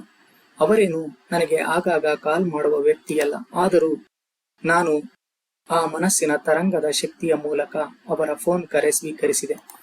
ಇದೆಲ್ಲ ನಿಮಗೆ ವಿಚಿತ್ರ ಅನ್ನಿಸಬಹುದು ಮತ್ತು ನಂಬಲು ಅಷ್ಟು ಸುಲಭವೂ ಅಲ್ಲ. ಈಗ ನಾನು ನಿಮಗೆ ಒಂದು ಮನಸ್ಸಿನ ತರಂಗದ ಶಕ್ತಿಯನ್ನು ಒಂದು ಚಿತ್ರದ ಮೂಲಕ ಬರೆದು ವಿವರಿಸುತ್ತೇನೆ. ಆಗ ನಿಮಗೆ ಈ ವೈಜ್ಞಾನಿಕ ಸತ್ಯ ಇನ್ನೂ ಚೆನ್ನಾಗಿ ಅರ್ಥವಾಗುತ್ತದೆ. ಈಗ ನೀವು ಈ ಚಿತ್ರದಲ್ಲಿ ಕಾಣುವ ವ್ಯಕ್ತಿಯ ಸಂಖ್ಯೆ 1 ಗಮನಿಸಿ. ಆ ಕೆಂಪು ಬಣ್ಣದ ವ್ಯಕ್ತಿ ದಿನವೂ 3 ಜನರ ಬಗ್ಗೆ ಕೆಟ್ಟದಾಗಿ ಆಲೋಚಿಸುತ್ತಾ ಇದ್ದಾನೆ. ಈ ಚಿತ್ರದಲ್ಲಿ ಆ ಇತರ 3 ಜನರನ್ನು ಕೆಂಪು ಬಣ್ಣದಲ್ಲಿಯೇ ಚಿತ್ರಿಸಲಾಗಿದೆ. ಆ 1ನೇ ಸಂಖ್ಯೆಯ ವ್ಯಕ್ತಿ ಅವನ ಮನೆಯಲ್ಲಿ ಕುಳಿತು ಅವನಿಗೆ ಪರಿಚಯ ಇರುವ 3 ಜನರ ಬಗ್ಗೆ ತುಂಬಾ ಕೆಟ್ಟದ್ದಾಗಿ ಕೀಳಾಗಿ ಆಲೋಚನೆ ಮಾಡುತ್ತಿದ್ದಾನೆ. ಆ ಯೋಚನೆಯ ತರಂಗಗಳು ಮಾನವನ ಮನಸ್ಸಿನ ಸರೋವರ ಎನ್ನುವ ಈ ವಿಶ್ವದಲ್ಲಿ ಸಂಚಾರ ಮಾಡಿ ಆ 3 ಜನರಿಗೆ ಅವರಿಗೆ ತಿಳಿಯದೆಯೇ ಆ 1ನೇ ಸಂಖ್ಯೆಯ ವ್ಯಕ್ತಿಯ ಮೇಲೆ ಕೆಟ್ಟ ಅಭಿಪ್ರಾಯ ಮೂಡಿಸುತ್ತವೆ. ಸರಿ, ಕೆಲವು ದಿನಗಳ ನಂತರ ಆ ವ್ಯಕ್ತಿ ಆ 3 ಜನರನ್ನು ಭೇಟಿ ಮಾಡುವನು. ಆ ಭೇಟಿಯ ಸಮಯದಲ್ಲಿ ಅವರು ಆ 1ನೇ ಸಂಖ್ಯೆಯ ವ್ಯಕ್ತಿಗೆ ತುಂಬಾನೇ ಅವಮಾನ ಮಾಡುವರು ಮತ್ತು ಅಗೌರವ ತೋರುವರು. ಆ 1ನೇ ಸಂಖ್ಯೆಯ ವ್ಯಕ್ತಿ ಆ 3 ಜನರ ಬಳಿ ಎಷ್ಟೇ ಒಳ್ಳೆಯ ರೀತಿ ನಟನೆ ಮಾಡಿದರೂ ಆ 3 ಜನ ಅವರನ್ನು ಇಷ್ಟಪಡುವುದಿಲ್ಲ. ಇದಕ್ಕೆ ಕಾರಣ ಆ ಮನಸ್ಸೆನ್ನುವ ಸರೋವರದಲ್ಲಿ ಆಗ ಆ ವ್ಯಕ್ತಿ ಕಳುಹಿಸಿದ ನಕಾರಾತ್ಮಕ ತರಂಗಗಳು ಆ 3 ಜನರಿಗೆ ಆಗಲೇ ತಲುಪಿವೆ. ಇದನ್ನು ನಿಮ್ಮ ಜೀವನದಲ್ಲಿ ಹೋಲಿಕೆ ಮಾಡಿ ನೋಡಿದರೆ, ಯಾವ ವ್ಯಕ್ತಿಯ ಮೇಲೆ ನಿಮಗೆ ನಿಮ್ಮ ಮನಸ್ಸಿನಲ್ಲಿ ಒಳ್ಳೆಯ ಅಭಿಪ್ರಾಯ ಇಲ್ಲವೋ ಆ ವ್ಯಕ್ತಿ ನಿಮ್ಮನ್ನು ಅಷ್ಟಾಗಿ ಗೌರವದಿಂದ ನೋಡಿಕೊಳ್ಳುವುದಿಲ್ಲ. ಸರಿ, ಈಗ ನಾವು ಇನ್ನೊಂದು ಉದಾಹರಣೆ ನೋಡೋಣ. ಈ ಚಿತ್ರದಲ್ಲಿ ಇರುವ ಸಂಖ್ಯೆ 2ರ ನೀಲಿ ಬಣ್ಣದ ವ್ಯಕ್ತಿ ಅವರ ಆಪ್ತರ ಬಗ್ಗೆ ದಿನವೂ ಒಳ್ಳೆಯ ಯೋಚನೆ ಮಾಡುವರು. ಅವರ ಆಪ್ತರ ಚಿತ್ರವನ್ನೂ ಸಹ ನೀಲಿ ಬಣ್ಣದಲ್ಲಿ ಚಿತ್ರಿಸಲಾಗಿದೆ. ಅದಕ್ಕೆ ಪ್ರತಿಫಲವಾಗಿ ಅವರ ಆಪ್ತರೂ ಸಹ ಸಂಖ್ಯೆ 2ರ ವ್ಯಕ್ತಿಯನ್ನು ತುಂಬಾ ಪ್ರೀತಿಯಿಂದ ಕಾಣುವರು. ಒಮ್ಮೆ ಸಂಖ್ಯೆ 2ರ ವ್ಯಕ್ತಿ ಅವರ ಆಪ್ತರ ಬಗ್ಗೆ ನೆನೆದಾಗ ಅದೇ ಸಮಯಕ್ಕೆ ಅವರೂ ಸಹ ಸಂಖ್ಯೆ 2ರ ವ್ಯಕ್ತಿಗೆ ಫೋನ್ ಮಾಡಿ, ನೀವು ನೆನಪಾದಿರಿ, ಅದಕ್ಕೆ ಕಾಲ್ ಮಾಡಿದೆ ಎಂದು ಹೇಳುವರು. ಜೀವನದಲ್ಲಿ ಯಾವುದು ಕಾಕತಾಳೀಯವಲ್ಲ. ಈ ಜಗತ್ತು ತರಂಗದ ಕಂಪನದ ಆಧಾರದ ಮೇಲೆ ಕೆಲಸ ಮಾಡುತ್ತದೆ. ಅದೇ ಕಾರಣಕ್ಕೆ ಸಂಖ್ಯೆ 2ರ ವ್ಯಕ್ತಿ ಅವರ ಆಪ್ತರಿಂದ ಪ್ರೀತಿ ಸಹಾನುಭೂತಿ ಪಡೆಯುವರು. ಸರಿ, ಈಗ ನಾವು ಇನ್ನೊಂದು ಉದಾಹರಣೆ ನೋಡೋಣ. ಈ ಚಿತ್ರದಲ್ಲಿ ಇರುವ ಸಂಖ್ಯೆ 3ರ ಹಸಿರು ಬಣ್ಣದ ವ್ಯಕ್ತಿ ಈ ಜಗತ್ತಿನ ಎಲ್ಲರ ಬಗ್ಗೆ ಒಳ್ಳೆಯ ಅಭಿಪ್ರಾಯ ಹೊಂದಿದ್ದಾರೆ. ಅಷ್ಟೇ ಅಲ್ಲ, ಅವರು ದಿನವೂ ಸರ್ವೇ ಜನಾಃ ಸುಖಿನೋ ಭವಂತು ಎನ್ನುವ ಸಾಲನ್ನು ತುಂಬಾ ಪ್ರೀತಿ, ಗೌರವ ಮತ್ತು ಸತ್ಯವಾಗಿ ಹೃದಯದಲ್ಲಿ ಭಾವಿಸಿ ಹೇಳುವ ಅಭ್ಯಾಸ ಮಾಡಿಕೊಂಡಿದ್ದಾರೆ. ಅವರು ದಿನವೂ ಎಲ್ಲರಿಗೂ ಶುಭವಾಗಲಿ ಎಂದು ಸಂಕಲ್ಪ ಮಾಡುವ ಅಭ್ಯಾಸ ಹೊಂದಿದ್ದಾರೆ. ಅವರ ಆ ಪ್ರೀತಿಯ ಸಂದೇಶ ಎಲ್ಲ ಕೆಟ್ಟ ಮತ್ತು ಒಳ್ಳೆಯ ವ್ಯಕ್ತಿಗಳನ್ನು ತಲುಪುತ್ತಿದೆ. ವಿಚಿತ್ರ ಎಂದರೆ ಈ ಜಗತ್ತಿನಲ್ಲಿ ಇರುವ ಎಲ್ಲ ಕೆಟ್ಟ ಮತ್ತು ಒಳ್ಳೆಯ ವ್ಯಕ್ತಿಗಳು ಆ ಸಂಖ್ಯೆ 3ರ ವ್ಯಕ್ತಿಯನ್ನು ಇಷ್ಟಪಡುವರು. ಅಷ್ಟೇ ಅಲ್ಲ, ಅವರು ಎಲ್ಲಿಯೇ ಹೋಗಲಿ ಅವರ ಕೆಲಸ ಕಾರ್ಯಗಳು ಅವರು ಊಹಿಸಲು ಅಸಾಧ್ಯವಾದಷ್ಟು ಉತ್ತಮವಾಗಿ ನಡೆಯುತ್ತವೆ. ಅದಕ್ಕೆ ಕಾರಣ ಅವರು ದಿನವೂ ಜಗತ್ತಿನ ಬಗ್ಗೆ ಸದಾ ಪ್ರೀತಿ, ಸಹಾನುಭೂತಿ, ಅನುಕಂಪ, ಸಹಕಾರ ಗುಣ, ಕೃತಜ್ಞತೆ ಮತ್ತು ಕರುಣೆ ಹೊಂದಿರುವುದು. ಅವರ ಆ ಪ್ರೀತಿ, ಸಹಾನುಭೂತಿ, ಅನುಕಂಪ, ಸಹಕಾರ ಗುಣ ಮತ್ತು ಕೃತಜ್ಞತೆ ಮತ್ತು ಕರುಣೆಯ ಯೋಚನೆಯ ತರಂಗಗಳು ಈ ವಿಶ್ವ ಎನ್ನುವ ಮಾನಸ ಸರೋವರದಲ್ಲಿ ಸಂಚಾರ ಮಾಡಿ ನಿರ್ಜೀವ ವಸ್ತುಗಳನ್ನು ಮತ್ತು ಸಜೀವ ಜೀವಿಗಳನ್ನು ತಲುಪಿ ಇಡೀ ಪ್ರಕೃತಿಯೇ ಅವರಿಗೆ ಅನುಕೂಲವಾಗುವ ರೀತಿ ಕೆಲಸ ಮಾಡುವ ಹಾಗೆ ಮಾಡುತ್ತಿವೆ. ಈಗ ನಾವು ಇನ್ನೊಂದು ಉದಾಹರಣೆ ನೋಡೋಣ. ಈ ಚಿತ್ರದಲ್ಲಿರುವ ಸಂಖ್ಯೆ 4ರ ಕಪ್ಪು ಬಣ್ಣದ ವ್ಯಕ್ತಿ ಈ ಜಗತ್ತಿನ ಬಗ್ಗೆ ಮತ್ತು ಜನರ ಬಗ್ಗೆ ಸದಾ ಕೆಟ್ಟ ಅಭಿಪ್ರಾಯ ಹೊಂದಿದ್ದಾರೆ. ಅವರು ಸದಾ ಎಲ್ಲರನ್ನು ದೂಷಣೆ ಮಾಡುವುದು ಮತ್ತು ಎಲ್ಲರ ಬಗ್ಗೆ ಟೀಕೆ ಮಾಡುವುದು. ಒಟ್ಟಿನಲ್ಲಿ ಅವರಿಗೆ ಈ ಜಗತ್ತಿನ ಎಲ್ಲ ವಸ್ತು ಮತ್ತು ವ್ಯಕ್ತಿಗಳ ಮೇಲೆ ಸ್ವಲ್ಪವೂ ಅವರ ಮನದಲ್ಲಿ ಗೌರವ ಪ್ರೀತಿ ಇಲ್ಲ. ಸದಾ ಬರೀ ಕೆಟ್ಟದ್ದೇ ಆಲೋಚನೆ ಮಾಡುವುದು ಅವರ ನಿತ್ಯ ಅಭ್ಯಾಸವಾಗಿ ಹೋಗಿದೆ. ಅವರು ಮಾಡುವ ಯೋಚನೆ ಜಗತ್ತಿನ ಎಲ್ಲ ಒಳ್ಳೆಯ ಮತ್ತು ಕೆಟ್ಟ ವ್ಯಕ್ತಿಗಳ ಮನವನ್ನು ಮುಟ್ಟುತ್ತಿದೆ. ಆ ಸಂಖ್ಯೆ 4ರ ವ್ಯಕ್ತಿ ಹೊರಗೆ ಹೋದರೆ ಅವರಿಗೆ ಯಾವ ಕೆಲಸವೂ ಆಗುವುದಿಲ್ಲ. ಸಮಯಕ್ಕೆ ಸರಿಯಾಗಿ ಬಸ್ಸು ಸಿಗುವುದಿಲ್ಲ. ಹೊರಗಡೆ ಜನರ ಜೊತೆ ಕಿರಿಕಿರಿ, ಅಂಗಡಿಯವರ ಜೊತೆ ಕಿರಿಕಿರಿ, ಕೆಲಸ ಕಾರ್ಯದಲ್ಲಿ ಕಿರಿಕಿರಿ. ಕೆಲವೊಮ್ಮೆ ನಿರ್ಜೀವ ವಸ್ತುಗಳಾದ ಮನೆಯ ವಸ್ತಿಲೂ ಸಹ ಅವರ ಕಾಲಿಗೆ ತೊಡರಾಗಿ ಅವರು ಕೆಳಗೆ ಬೀಳಲು ಕಾರಣವಾಗುತ್ತದೆ. ಒಟ್ಟಿನಲ್ಲಿ ಹೇಳಬೇಕು ಎಂದರೆ ಈ ಸಂಖ್ಯೆ 4ರ ವ್ಯಕ್ತಿ ಎಲ್ಲ ಸಜೀವ ವ್ಯಕ್ತಿಗಳು ಮತ್ತು ನಿರ್ಜೀವ ವಸ್ತುಗಳ ಮೂಲಕ ಕಷ್ಟ ಮತ್ತು ಕಿರಿಕಿರಿ ಅನುಭವಿಸುವರು. ಅದಕ್ಕೆ ಕಾರಣ ಅವರು ಈ ವಿಶ್ವದ ಮಾನಸ ಸರೋವರದಲ್ಲಿ ಬರೀ ನಕಾರಾತ್ಮಕ ತರಂಗ ಸೃಷ್ಟಿ ಮಾಡಿ ಅದರ ಫಲವಾಗಿ ಅವರು ನೋವು ಮತ್ತು ನಷ್ಟ ಅನುಭವಿಸುವರು. ಈಗ ನಾವು ಕೊನೆಯದಾಗಿ ಇನ್ನೂ 2 ಉದಾಹರಣೆ ನೋಡೋಣ. ಒಂದು ಕಲ್ಲನ್ನು ನೀವು ಸ್ವಲ್ಪ ಬಾಗಿ ನೀರಿನಲ್ಲಿ ಜೋರಾಗಿ ಎಸೆದರೆ ಅದು ಮತ್ತೆ ತೇಲಿ, ಮತ್ತೆ ಮುಳುಗಿ, ಮತ್ತೆ ತೇಲಿ, ಮತ್ತೆ ಮುಳುಗಿ 4-5 ಜಾಗದಲ್ಲಿ ಆ ಕಲ್ಲಿನ ಕಂಪನ ಸೃಷ್ಟಿ ಮಾಡುತ್ತದೆ. ಇಲ್ಲಿ ಕಲ್ಲು ಒಂದೇ, ಆದರೆ ಕಂಪನ ಸೃಷ್ಟಿಯಾದ ಜಾಗ ಹಲವು. ಆ ಎಲ್ಲಾ ಕಂಪನ ಮತ್ತು ತರಂಗ ಸೃಷ್ಟಿಯಾದದ್ದು ಮಾತ್ರ ಒಂದೇ ಕಲ್ಲಿನಿಂದ. ಇದನ್ನು ನಾವು ಮಾನವನ ಮನಸ್ಸಿನ ಸರೋವರದ ತರಂಗಕ್ಕೆ ಹೋಲಿಕೆ ಮಾಡಿದರೆ, ಒಬ್ಬ ವ್ಯಕ್ತಿ ಹಲವು ಜನರ ಬಳಿ ಹೋಗಿ ಇಬ್ಬರು ವ್ಯಕ್ತಿಗಳ ಬಗ್ಗೆ ಚಾಡಿ ಹೇಳುವುದು, ಕೆಟ್ಟದಾಗಿ ಮಾತನಾಡುವುದು. ಅದನ್ನು ಕೇಳಿದ ಆ ಹಲವು ಜನರು ಆ ವ್ಯಕ್ತಿ ಹೇಳಿದ್ದನ್ನು ಮತ್ತೆ ಮತ್ತೆ ಮನದಲ್ಲಿ ಯೋಚಿಸುವರು. ಆ ವಿಷಯ ಆ ಇಬ್ಬರು ವ್ಯಕ್ತಿಗಳಿಗೆ ತಲುಪುತ್ತದೆ. ಆಗ ಆ ಇಬ್ಬರು ವ್ಯಕ್ತಿಗಳು ಈ ಮೂಲ ಚಾಡಿ ಹೇಳಿದ ವ್ಯಕ್ತಿಯನ್ನು ಗೌರವದಿಂದ ನಡೆಸಿಕೊಳ್ಳಲು ಸಾಧ್ಯವೇ? ಈ ಚಿತ್ರದಲ್ಲಿ ನೀವು ನೋಡಿದರೆ ವೈ ಎನ್ನುವ ವ್ಯಕ್ತಿ 1, 2, 3, 4 ಎನ್ನುವ ವ್ಯಕ್ತಿಯ ಬಳಿ ಸಿ ಮತ್ತು ಡಿ ವ್ಯಕ್ತಿಗಳ ಬಗ್ಗೆ ಅವಹೇಳನಕಾರಿ ರೀತಿಯಲ್ಲಿ ಚಾಡಿ ಹೇಳುವನು. ಅದನ್ನು ಕೇಳಿದ 1, 2, 3, 4 ಎನ್ನುವ ವ್ಯಕ್ತಿಗಳು ಆ ವೈ ಹೇಳಿದ್ದನ್ನು ಅವರ ಮನದಲ್ಲಿ ಆಲೋಚನೆ ಮಾಡುವರು. ಆಗ 1, 2, 3, 4 ಮತ್ತು ವೈ ಮನದಲ್ಲಿ ಆಲೋಚಿಸಿದ ಮಾನಸಿಕ ತರಂಗಗಳು ಈ ಸಿ ಮತ್ತು ಡಿ ಎನ್ನುವ ವ್ಯಕ್ತಿಗಳನ್ನು ತಲುಪಿಯೇ ತಲುಪುತ್ತವೆ. ಆಗ ಆ ಸಿ ಮತ್ತು ಡಿ ಎನ್ನುವ ವ್ಯಕ್ತಿಗಳು ಈ ವೈ ಎನ್ನುವ ವ್ಯಕ್ತಿಯ ಬಗ್ಗೆ ಅವರಿಗೆ ತಿಳಿಯದೆಯೇ ಸರಿಯಲ್ಲದ ಭಾವನೆ ಹೊಂದುವರು. ಈಗ ನಾವು ಅದೇ ಉದಾಹರಣೆಯನ್ನು ಬೇರೆಯ ರೀತಿಯಲ್ಲಿ ನೋಡಿದರೆ, ಈ ಚಿತ್ರದಲ್ಲಿ ನೀವು ನೋಡಿದರೆ ಎಕ್ಸ್ ಎನ್ನುವ ವ್ಯಕ್ತಿ 1, 2, 3, 4 ಎನ್ನುವ ವ್ಯಕ್ತಿಯ ಬಳಿ ಎ ಮತ್ತು ಬಿ ವ್ಯಕ್ತಿಗಳ ಬಗ್ಗೆ ತುಂಬಾ ಹೊಗಳಿ ಗೌರವ ಮತ್ತು ಪ್ರೀತಿಯ ಮಾತನ್ನು ಆಡುವನು. ಅದನ್ನು ಕೇಳಿದ 1, 2, 3, 4 ಎನ್ನುವ ವ್ಯಕ್ತಿಗಳು ಆ ಎಕ್ಸ್ ಎನ್ನುವ ವ್ಯಕ್ತಿ ಹೇಳಿದ್ದನ್ನು ಅವರ ಮನದಲ್ಲಿ ಆಲೋಚನೆ ಮಾಡುವರು. ಆಗ ಆ 1, 2, 3, 4 ಮತ್ತು ಎಕ್ಸ್ ಮನದಲ್ಲಿ ಆಲೋಚಿಸಿದ ಮಾನಸಿಕ ತರಂಗಗಳು ಆ ಎ ಮತ್ತು ಬಿ ಎನ್ನುವ ವ್ಯಕ್ತಿಯನ್ನು ತಲುಪಿಯೇ ತಲುಪುತ್ತವೆ. ಆಗ ಎ ಮತ್ತು ಬಿ ಎನ್ನುವ ವ್ಯಕ್ತಿಗಳು ಆ ಎಕ್ಸ್ ಎನ್ನುವ ವ್ಯಕ್ತಿಯ ಬಗ್ಗೆ ಅವರಿಗೆ ತಿಳಿಯದೆಯೇ ತುಂಬಾ ಗೌರವ ಪ್ರೀತಿ ಹೊಂದಿರುವರು. ಅವರು ಈ ಎಕ್ಸ್ ಎನ್ನುವ ವ್ಯಕ್ತಿಯ ಬಗ್ಗೆ ಆ ಪ್ರೀತಿ ತೋರಲು ಕಾರಣ ಅವರೇ ಸೃಷ್ಟಿ ಮಾಡಿದ ಮಾನಸಿಕ ತರಂಗಗಳು. ಅವುಗಳಲ್ಲಿ ಅವರು ಕಳುಹಿಸಿದ ಮಾಹಿತಿ, ಪ್ರೀತಿ ಮತ್ತು ಗೌರವ. ಅದಕ್ಕೆ ಪ್ರತಿಫಲವಾಗಿ ಈ ಎ ಮತ್ತು ಬಿ ವ್ಯಕ್ತಿಗಳು ತುಂಬಾ ಪ್ರೀತಿ ಗೌರವವನ್ನು ತೋರುವರು. ಇದೇ ಕಾರಣಕ್ಕೆ ಸಂತ ಕಬೀರರು ಹೀಗೆ ಹೇಳುವರು: ಬೇವಿನ ಬೀಜ ಬಿತ್ತಿ ಮಾವಿನ ಬೆಳೆ ನಿರೀಕ್ಷೆ ಮಾಡುವುದು ಎಷ್ಟು ಸರಿ ಎಂದು. ನೀವು ಬಿತ್ತಿದ ಮಾನಸ ಸರೋವರದ ಆ ಬೀಜ ಒಂದಲ್ಲ ಒಂದು ದಿನ ಮೊಳಕೆಯಾಗಿ ಗಿಡವಾಗಿ ಮರವಾಗಿ ಬೆಳೆದು ಅದು ನಿಮಗೆ ಬೆಳೆಯಾಗಿ ನಿಮ್ಮ ಕೈ ಸೇರಿಯೇ ಸೇರುತ್ತದೆ. ಹಾಗಾಗಿ ಬಿತ್ತುವ ಬೀಜದ ಬಗ್ಗೆ ನಿಮಗೆ ಎಚ್ಚರವಿರಲಿ. ಕೊನೆಯ ಉದಾಹರಣೆ: ಋಷಿಗಳು, ಸಾಧುಗಳು, ಧ್ಯಾನ ಸಾಧಕರು ಹೇಗೆ ನಿಮ್ಮ ಜೀವನ ಮತ್ತು ನಿಮ್ಮ ಪ್ರಸ್ತುತ ಪರಿಸ್ಥಿತಿಯನ್ನು ತುಂಬಾ ಸುಲಭವಾಗಿ ಗ್ರಹಿಸುವರು ಎಂದರೆ, ಅವರು ಯಾವಾಗಲೂ ಶಾಂತವಾಗಿ ಇರುವರು. ಅವರ ಸುತ್ತಲೂ ಅವರ ಮನಸ್ಸಿನ ಅಲೆಯ ಕಂಪನಗಳು, ತರಂಗಗಳು ಇರುವುದಿಲ್ಲ. ನೀವು ಅವರ ಬಳಿ ಹೋದರೆ ಸಾಕು, ಅವರು ನಿಮ್ಮ ಮನದಲ್ಲಿ ನಡೆಯುತ್ತಿರುವ ತರಂಗ ಮತ್ತು ಕಂಪನವನ್ನು ಆ ಕೂಡಲೇ ಗ್ರಹಿಸಬಲ್ಲರು ಮತ್ತು ನಿಮಗೆ ನಿಮ್ಮ ಸ್ಥಿತಿಗೆ ಅನುಗುಣವಾಗಿ ಸಲಹೆಯನ್ನು ಸಹ ನೀಡುವರು. ವಾಸ್ತವದಲ್ಲಿ ನೀವು ಸಹ ಋಷಿಗಳು, ಸಾಧುಗಳು, ಧ್ಯಾನ ಸಾಧಕರು ಹೊಂದಿರುವ ಶಕ್ತಿ ಮತ್ತು ಸಾಮರ್ಥ್ಯ ಹೊಂದಿದ್ದೀರಿ. ಆದರೆ ನೀವು ಸದಾ ಚಿಂತೆಯಲ್ಲಿ ಮುಳುಗಿ ನಿಮ್ಮ ಮನದ ಅಲೆಗಳು ನಿಮಗೆ ಬೇರೆಯವರ ಮನಸ್ಸನ್ನು ಗ್ರಹಿಸಲು ಅಡ್ಡಿ ಮಾಡುತ್ತಿವೆ. ನೀವು ಧ್ಯಾನ, ನಾಮ ಜಪ ಮಾಡಿ ನಿಮ್ಮ ಮನಸ್ಸನ್ನು ಶಾಂತವಾಗಿಸಿದರೆ ನೀವು ಸಹ ಇತರರ ಮನಸ್ಸನ್ನು ಬಹಳ ಸುಲಭವಾಗಿ ಗ್ರಹಿಸಬಲ್ಲಿರಿ.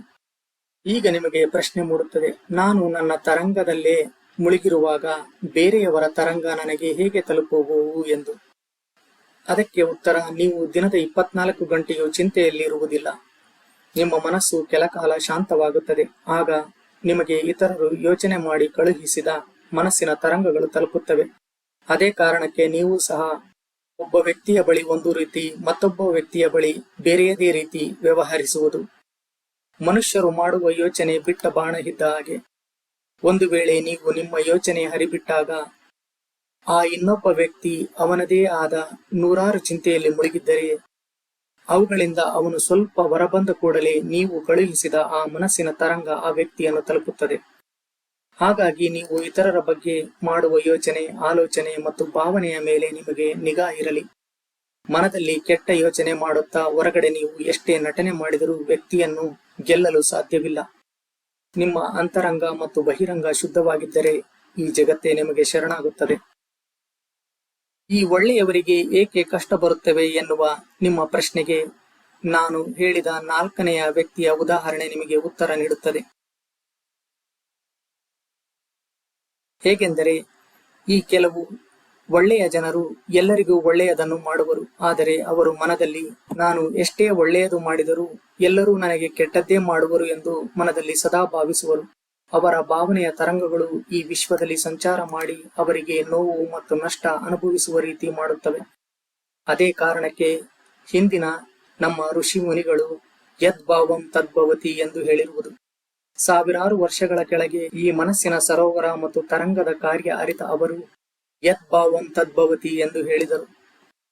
ಯದ್ಭಾವಂ ತದ್ಭವತಿ ಎಂದರೆ ನಿಮ್ಮ ಭಾವನೆಯಂತೆಯೇ ನಿಮ್ಮ ಬದುಕು ಎಂದು. ಅಷ್ಟೇ ಅಲ್ಲ, ನಮ್ಮ ಹಿರಿಯರು ಹಿಂದೆ ಹೀಗೆ ಹೇಳುತ್ತಿದ್ದರು, ಕೆಟ್ಟದ್ದನ್ನು ಮನದಲ್ಲಿ ನೆನೆಯಬೇಡ. ಅಶ್ವಿನಿ ದೇವತೆಗಳು ಅಥವಾ ಅಸ್ತು ದೇವತೆಗಳು ಇರುತ್ತಾರೆ, ಅವರು ತಥಾಸ್ತು ಎನ್ನುವರು ಎಂದು. ಇವೆಲ್ಲ ಮೂಢನಂಬಿಕೆಗಳು ಅಲ್ಲ, ಇವು ಕಾಸ್ಮಿಕ್ ವಿಜ್ಞಾನ, ಮೆಟಾಫಿಸಿಕ್ಸ್ಗೆ ಸಂಬಂಧಿಸಿದ ವೈಜ್ಞಾನಿಕ ಸತ್ಯಗಳು. ಇದನ್ನು ಅರಿಯದ ಕೆಲವರು ಇಂದಿನ ನಮ್ಮ ಋಷಿಗಳು, ಮುನಿಗಳು, ಗುರುಗಳು ಹೇಳಿದ ಆ ಮಹಾವಿಜ್ಞಾನದ ಸತ್ಯವನ್ನು ಅರಿತು ಪಾಲಿಸದೆ ಮೂಢನಂಬಿಕೆ ಎನ್ನುವರು. ನಿಮಗೂ ಈ ಮಾನಸಿಕ ಸರೋವರ ಮತ್ತು ತರಂಗದ ಬಗ್ಗೆ ಇನ್ನೂ ಮೂಢನಂಬಿಕೆ ಎನ್ನುವ ಅನುಮಾನ ಇದ್ದರೆ ಒಂದು ಕೆಲಸ ಮಾಡಿ. ನೀವು ನಿಮಗೆ ತಿಳಿದಿರುವ ಒಬ್ಬ ವ್ಯಕ್ತಿಯ ಬಗ್ಗೆ ದಿನವೂ ಒಂದು ಹಾಳೆಯಲ್ಲಿ ಬರೆದು ಮನದಲ್ಲಿ ಹೀಗೆ ಅಂದುಕೊಳ್ಳಿ, ಅವರು ನನಗೆ ಫೋನ್ ಮಾಡುವರು, ಅವರು ಅವರಾಗಿಯೇ ನನಗೆ ಕಾಲ್ ಮಾಡುವರು, ಅವರ ಕಾಲ್ ನಾನು ಸ್ವೀಕರಿಸುತ್ತಿದ್ದೇನೆ, ಅವರು ಕಾಲ್ ಮಾಡಿ ಮಾತಾಡಿದ್ದು ನನಗೆ ತುಂಬಾ ಸಂತೋಷ ಕೊಟ್ಟಿದೆ. ಇದನ್ನು ನೀವು ದಿನವೂ ಬೆಳಿಗ್ಗೆ ಹಾಸಿಗೆಯಿಂದ ಏಳುವುದಕ್ಕೂ ಮೊದಲು ಮತ್ತು ರಾತ್ರಿ ಮಲಗುವ ಮುನ್ನ 5 ಬಾರಿ ಮನದಲ್ಲಿ ಸತ್ಯ ಎನ್ನುವ ರೀತಿ ಭಾವಿಸಿ ಅಭ್ಯಾಸ ಮಾಡಿ. ಕೆಲವೇ ದಿನಗಳಲ್ಲಿ ಆ ವ್ಯಕ್ತಿಯ ಫೋನ್ ಕಾಲ್ ನಿಮಗೆ ಬರುತ್ತದೆ. ನೆನಪಿರಲಿ, ಇದನ್ನು ನೀವು ಮಾಡುವಾಗ ಮನದಲ್ಲಿ ಅದು ನಿಜವಾಗಿಯೇ ಸಂಭವಿಸಿದ ಹಾಗೆ ಭಾವಿಸಿ ಮನದಲ್ಲಿ ಹೇಳಿಕೊಳ್ಳಬೇಕು.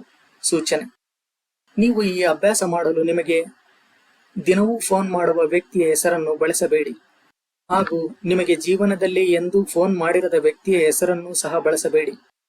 ನಿಮಗೆ ಆಗಾಗ ಯಾವಾಗಲೂ ಒಮ್ಮೆ ಕಾಲ್ ಮಾಡುವ ವ್ಯಕ್ತಿಯನ್ನು ಬಳಸಿ. ಅವರು ಕಾಲ್ ಮಾಡಿದ ರೀತಿ ಮನದಲ್ಲಿ ಫೀಲ್ ಆಗಿ ಹೇಳಿಕೊಳ್ಳಿ. ನೀವು ನಿಮಗೆ ಜೀವನದಲ್ಲಿಯೇ ಎಂದೂ ಫೋನ್ ಮಾಡಿರದ ವ್ಯಕ್ತಿಯ ಹೆಸರು ಬಳಸಿದರೆ ನೀವು ಮನದಲ್ಲಿ ಅದನ್ನು ನಿಜ ಎಂದು ಭಾವಿಸಿ ಸಂಕಲ್ಪ ಮಾಡುವುದು ಕಷ್ಟ. ಹಾಗಾಗಿ ಯಾವಾಗಲೂ ಒಮ್ಮೆ ನಿಮಗೆ ಕಾಲ್ ಮಾಡುವ ವ್ಯಕ್ತಿಯ ಹೆಸರನ್ನೇ ಬಳಸಿ ಈ ಅಭ್ಯಾಸ ಮಾಡಿ. ನಿಮ್ಮ ಸಂಕಲ್ಪ ಪರಿಣಾಮಕಾರಿಯಾಗಿ ನೆರವೇರಲು ಅಥವಾ ವಿಶ್ವದ ಮನಸ್ಸಿನ ಸರೋವರವನ್ನು ಪರಿಣಾಮಕಾರಿಯಾಗಿ ಬಳಸಲು ನೀವು ನನ್ನ ಸಂಕಲ್ಪ ಮಾಡುವ ವಿಧಾನ ಮತ್ತು ಸಮಯ, ಅಫರ್ಮೇಷನ್ ಮಾಡುವ ಪದ್ಧತಿ ಎನ್ನುವ ವಿಡಿಯೋ ನೋಡಿ. ಅದರಲ್ಲಿ ಹೇಳಿದ ರೀತಿಯ ಅಭ್ಯಾಸ ಮಾಡಿದರೆ ನಿಮ್ಮ ಮನಸ್ಸಿನ ಆ ತರಂಗದ ಶಕ್ತಿ, ಪರಿಣಾಮ ಮತ್ತು ಫಲಿತಾಂಶವನ್ನು ಅನುಭವ ಪೂರ್ವಕವಾಗಿ ಅನುಭವಿಸಿ ಅರಿಯಬಹುದು. ನೆನಪಿರಲಿ ಸ್ನೇಹಿತರೆ, ನೀವು ನಿಮ್ಮ ಕಾನ್ಶಿಯಸ್ನೆಸ್ ಅನ್ನು ಹೆಚ್ಚು ಮಾಡಿಕೊಂಡರೆ ಈ ಜಗತ್ತಿನ ಯಾವುದೇ ದೇಶದ ಜನರನ್ನು ಸಹ ನಿಮಗೆ ಅನುಕೂಲವಾಗುವ ರೀತಿ, ನಿಮಗೆ ಸಹಾಯ ಮಾಡುವ ರೀತಿ ಮಾಡಿಕೊಳ್ಳಬಹುದು. ಮನುಷ್ಯನ ಕಾನ್ಶಿಯಸ್ನೆಸ್ಗೆ ಇತಿಮಿತಿ ಎನ್ನುವುದೇ ಇಲ್ಲ. ಅದು ಇಡೀ ವಿಶ್ವವನ್ನೇ ನಿಮಗೆ ಅನುಕೂಲವಾಗುವ ರೀತಿ ಬದಲಾಯಿಸಬಲ್ಲದು. ಹಾಗಾಗಿ ನೆನಪಿರಲಿ, ಈ ಮನಸ್ಸಿನ ತರಂಗ ನಿಮ್ಮ ಜೀವನದಲ್ಲಿ ತುಂಬಾ ಮುಖ್ಯ ಪಾತ್ರ ವಹಿಸುತ್ತದೆ.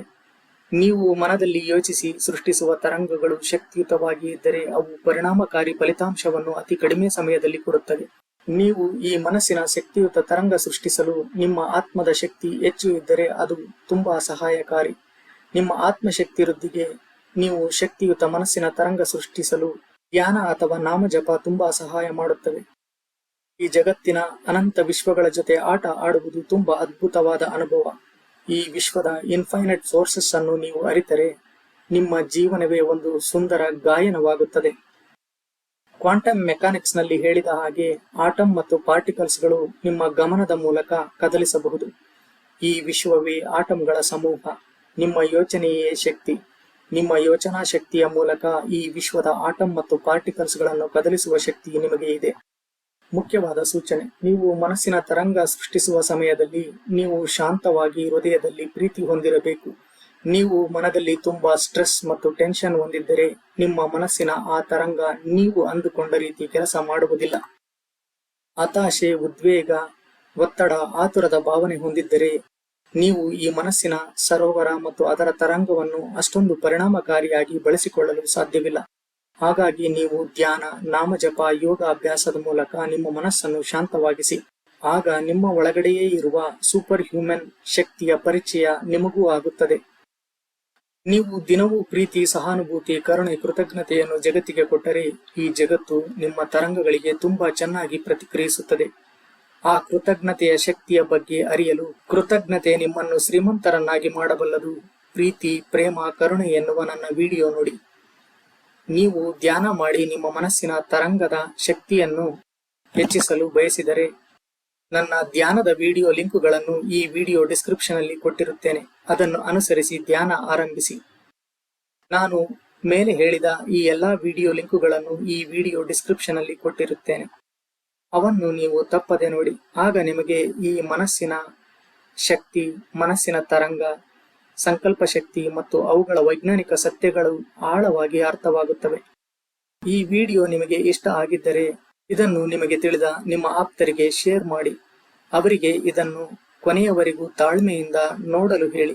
ಅವರ ಜೀವನದಲ್ಲಿ ಉತ್ತಮ ಬದಲಾವಣೆ ತರಲು ನೀವು ಮಾಡುವ ಆ ಒಂದು ಒಳ್ಳೆಯ ಕರ್ಮ ನಿಮಗೆ ಖಂಡಿತವಾಗಿ ಒಳ್ಳೆಯ ಫಲಿತಾಂಶ ಕೊಡಲಿ ಎಂದು ಆಶಿಸುತ್ತಾ ಈ ವಿಡಿಯೋ ಮುಗಿಸುತ್ತಿದ್ದೇನೆ. ಸರ್ವೇ ಜನಾಃ ಸುಖಿನೋ ಭವಂತು. ಜಗತ್ತಿನಲ್ಲಿ ಎಲ್ಲರೂ ಸುಖವಾಗಿರಲಿ. ಧನ್ಯವಾದಗಳು ಸ್ನೇಹಿತರೆ. ಇಂತಿ ನಿಮ್ಮ GCB.